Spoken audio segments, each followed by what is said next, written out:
Bem-vindos ao Mar de Amigos, hoje com conteúdo extremamente interessante. Hoje falaremos sobre pintura de fundo das embarcações.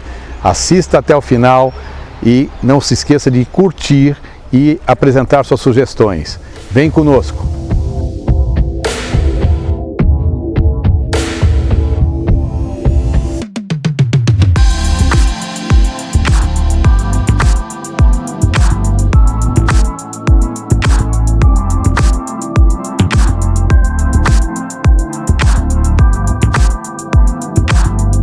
Bem, amigos, estamos aqui com o Yuri, mergulhador profissional de embarcações, inclusive presta esse serviço também em navios.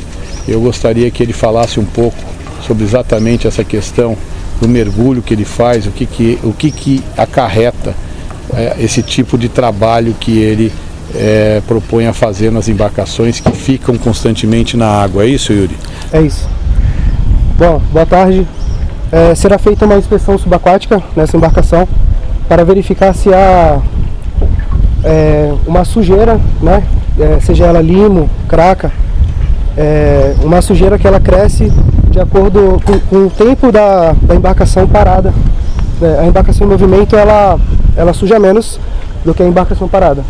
Então aqui ela forma craca que são aqueles molúsculos, né? Que ele vai impregnar no casco, e isso ele vai acarretar em que, se você não fizer esse tipo de limpeza, se não fizer esse tipo de manutenção? Quando não é feito a manutenção subaquática de limpeza nas embarcações, com o acúmulo dessa sujeira, ela acarreta em um maior gasto de combustível na navegação e também na corrosão do material do casco.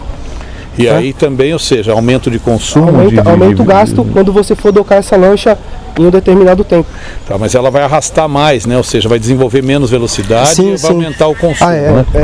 A hidrodinâmica vai ser diminuída, né, dessa embarcação. O que mais prejudica mesmo é o consumo de combustível, que é muito maior, porque, falando a grosso modo, ela estará mais pesada, né? Estará diminuindo a hidrodinâmica dela e também essa corrosão do casco. Ou seja, vai ter muito mais gasto de tinta, né, ao ser docada e anodos também. E aqui no caso, essa periodicidade que vocês fazem isso pela sua empresa, pela tua atividade profissional, isso daqui para um barco tipo esse que você está vendo aqui agora, que é um barco em torno de 55, 60 pés, isso daqui é mais ou menos de quanto em quanto tempo? O ideal seria uma inspeção subaquática e uma limpeza, uma ativação da tinta, né, que nós chamamos, a cada 30 dias. A cada 30 dias? Sim. Tá, então a cada 30 dias quer dizer que é apenas uma verificação e fazer uma limpeza, Sim, é isso? Uma verificação. Se tiver algo incorreto, será corrigido. Caso contrário, 30 dias após, fará uma nova inspeção. Tá, ok. Então, um bom mergulho para você. Muito obrigado. Depois vamos acompanhar as imagens que você vai mandar. Muito tá? obrigado. Tudo de bom para você.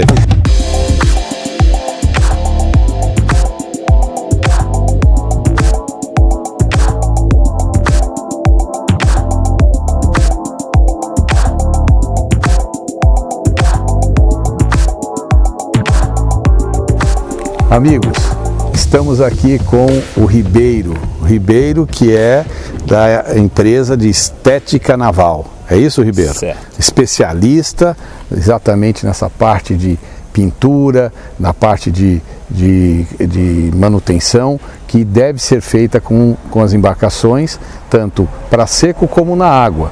Então eu gostaria um pouco aqui de aproveitar a expertise dele para poder nos ensinar. Ô Ribeiro, então só para ficar claro aqui para os nossos amigos, é o seguinte: o barco quando ele nasce, quando ele sai do estaleiro, ele sai no gel, é isso? No gel. O que é o gel? É essa parte branca? Essa parte branca que seria a base da embarcação, né? A embarcação ela é fabricada em resina, normalmente resina poliéster, e é aplicado um gel de acabamento. Quando o barco ele fica em hangar, o barco ele fica no gel polido, que é o aconselhável. Mas quando você tem a intenção de manter ele na água, você faz essa aplicação da tinta anticrustante. Quando você fala manter na água, é a partir de que período? Ou seja, a partir de quanto tempo que a pessoa... Porque isso não quer dizer que você deixa o barco 3, 4, 5 dias na água, não é necessário fazer uma alteração de pintura do casco, é isso? Não, não, não. Isso aí seria no fato de você realmente querer manter numa vaga de água, né? Aí seria assim, aquela pessoa que tem um fluxo maior de navegação, ou aquela pessoa que não quer ter aquele trabalho de chegar na marina e descer a embarcação. Ah, entendi. Porque se o seu barco está na água, você chegou, o barco está à sua disposição. Se o barco é um barco de hangar, toda vez que você chegar, você precisa descer a embarcação. Então tem pessoas que preferem que já fique na água, para quê? Para que chegou. E tem a vantagem também de o barco na água você conseguir energizar o barco por inteiro. Um barco de hangar, você tem a necessidade de descer ela pelo menos de 15 a um mês para fazer toda a operação da embarcação, né? Gerador, parte elétrica, para quê? Para que não crie um usinado, para que você não venha ter problema na manutenção. Ok, nesse barco aqui, nesse caso, então, o barco está originalmente da forma que nasceu, ou seja, que ele foi construído com esse gel branco, e agora você vai aplicar o anticrustante, é isso? É, agora nós vamos fazer a aplicação. E como é que é essa fase? Como é que você pode explicar para a gente como é que... Porque as pessoas às vezes ficam julgando por valores, né? O que empreende isso? O que incorpora essa aplicação desse anticrustante? Como é que funciona? A aplicação do anticrustante, o primeiro passo da aplicação seria a marcação da linha d'água. Ok, que você já tem ali aquela linha. Essa marcação, ela é uma marcação como se fosse uma digital da embarcação. Cada embarcação tem uma marcação diferente. Porque quando você compra a embarcação na fábrica, ela vem de acordo com o cliente escolhe. O cliente ele quer um gerador mais potente, mais peso. Um gerador mais leve, menos peso. Quer 2, 3 geladeiras, mais peso. Uma geladeira, menos peso. Então, a parte da linha d'água, ela vai vogar muito de acordo com o que você monta a sua embarcação. Então, quando você vai fazer essa reversão da tinta, do gel para a tinta envenenada, se faz necessário você deixar a embarcação de 3 a 5 dias na água, para que a própria água faça a marcação da linha d'água. E aí, depois disso, você vem com um processo de usinagem. O que é usinagem? Usinagem seria um processo de lixamento a máquina e manual, com lixa grão 80, que é para você riscar essa parte branca que está com brilho e criar a aderência para poder receber os materiais. Para tirar aquilo que está liso, aquela superfície lisa, ele ficar abrasivo, é isso? Ficar abrasiva. Ah, ok. Do jeito que está aqui, você já fez a marcação da linha d'água, aí agora você passou por toda essa área abaixo da área demarcada, você fez o lixamento, é isso? Sim, então sim. foi uma vez. Aí depois o que mais? São quantas vezes total que você tem que passar nessa área toda do barco? Ao todo, você vai passar em torno de 7 a 8 vezes, né? 7 a 8 vezes. Então quer dizer que não é só pintar isso aqui uma vez só. Você tem 8 vezes que você está tendo um processo nessa área toda demarcada, é isso? Fora a parte de usinagem, que é a parte de lixamento, a parte de esterilização, né? Depois que você usina, você tem que fazer uma limpeza com solvente. Então, fora a parte da usinagem, da esterilização, vem a parte da aplicação. Então, você vai aplicar o primeiro prime, que é o gaverete, uma aplicação. O segundo prime, que é o EPA, 2 aplicações.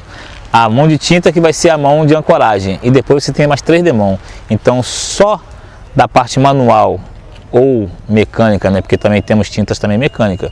Você pode também aplicar a tinta tanto no rolinho, como você pode aplicar ela no sistema Adilés, que é mais usado em veleiro de competição.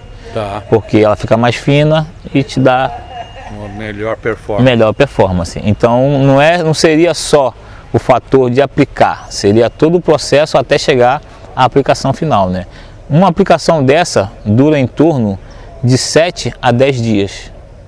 Do início da preparação, depois que você faz a marcação, até ao final da aplicação, você tem em torno de 7 a 10 dias, claro, dependendo do tamanho da embarcação, né? Tudo isso que nós estamos falando até agora é referente à parte de fibra, a parte onde nós temos o gel coat, né? Sim, sim. Existem as partes nobres do barco, que seria a parte de eixo, de leme, parte de quando é IPS, as rabetas. Ali é um outro tipo de tratamento, é um outro tipo de tinta, é isso? Nessa parte, na linha de propulsão, né, que aí nós chamamos, aí nós temos um sistema que ele vem à base de silicone.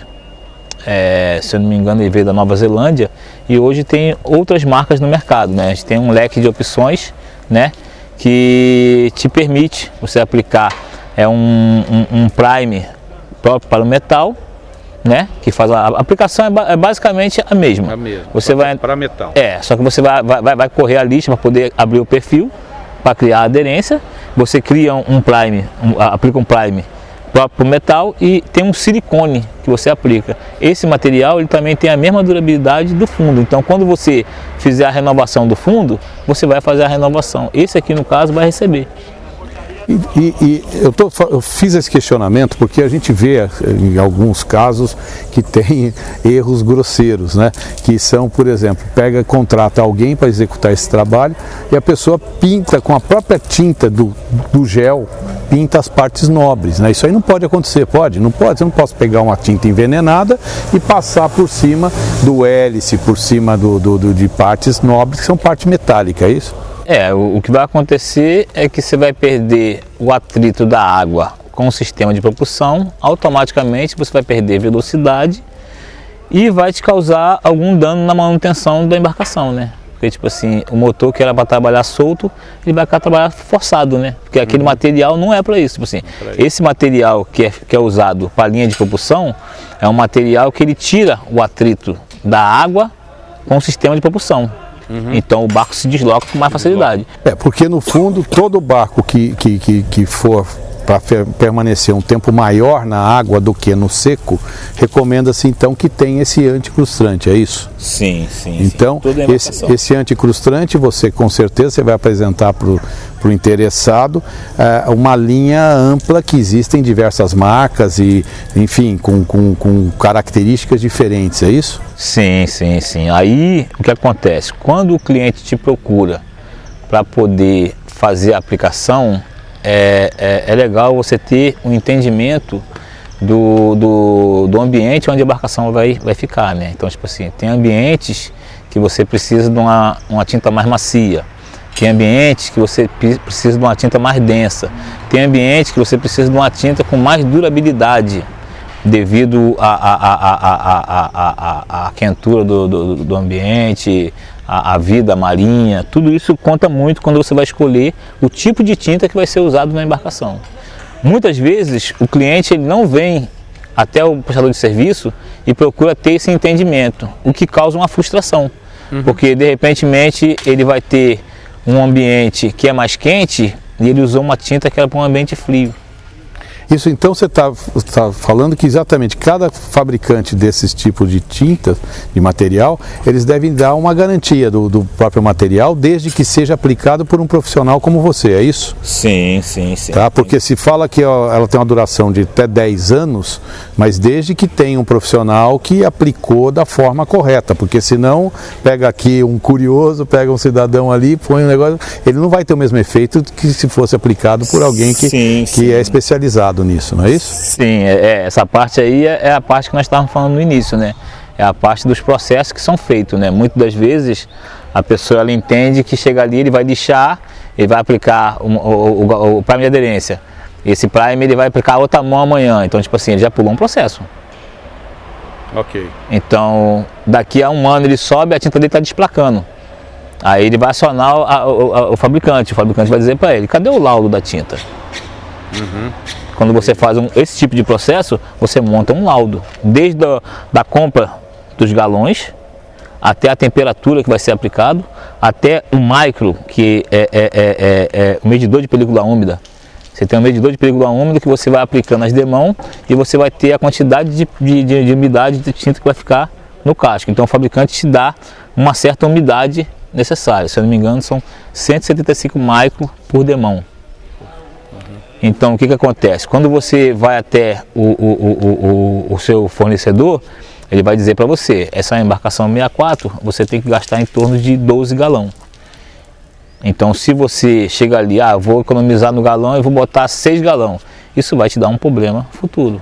Então, desde a parte dos primes, que são os processos, até o número de demãos, conta muito. Então, tipo assim, é aconselhável que você procure uma pessoa que realmente entenda do assunto, até pelo custo-benefício, né? Às vezes o cliente acha que é caro, mas tipo assim, uma aplicação dessa aqui, você vai ter 70% no valor do material. 30% do valor da aplicação é a mão de obra. Bom, só para a gente finalizar, que você está dando uma aula aqui, daqui a pouco, né? Inclusive tem que finalizar teu trabalho. Só para a gente falar aqui, no caso nós também estamos vendo uma parte que é azul, ou seja, aqui esse azul, você vai fazer alguma manutenção nessa parte azul do barco? O que é isso? Esse azul, ele está recebendo um trabalho de polimento técnico e cristalização. Tá. Esse azul, toda embarcação, ela tem a navegação. Então, tipo assim, quando você sobe a embarcação, o marinheiro responsável vai fazer a limpeza da embarcação.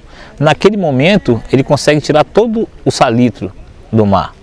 Mas quando você navega até certo determinado local, aquele sal da navegação, ele fica retido no costado. Entendi. Fica retido na embarcação, criando aquele efeito que a gente chamamos de escama de peixe, que fica aquela marca d'água. Então, nesse caso aqui, está sendo feito um polimento técnico, está sendo feito toda a usinagem dela com lixa 2000, né? Uma lixa de polimento, uma lixa muito fina, e através desse lixamento você tira toda aquela camada que foi agredida pelo sol e pelo sal, e aí vai trazer, vai realçar o brilho novo, né? É como se você tivesse uma repintura, né? Você vai fazer com que aquela pintura ela volte a ter um brilho de embarcação zero. Entendi. Então aqui, esse barco, daqui a alguns dias, esse barco estará tão novo quanto quando saiu do estaleiro, é isso? Tão novo quanto quando saiu do estaleiro. E com a proteção da cera cristalizadora. No caso aqui, a usinagem ela vai tirar todos os riscos e efeitos do sol. E a cera cristalizadora, ela te dá 6 meses de proteção contra o sol, contra a chuva e até mesmo contra os produtos químicos. Claro, que inclusive num caso como esse o barco vai ficar constantemente na água, né? E isso ele vai sofrer exatamente as intempéries de chuva, de sereno, né? De sol, né? Então, enfim, é isso daí, muito bom. Bom, Ribeiro, eu só posso estar te agradecendo. Obrigado, tá? Eu acho que, tivemos uma aula aqui e o grande segredo é o seguinte, sempre consulte um especialista, porque quem sabe tudo, no fundo, não sabe nada. Então, Ribeiro, muito obrigado. Muito obrigado, meu amigo, João. tudo de bom. Um abraço. Valeu, um abraço. Até mais. Um abraço a todos.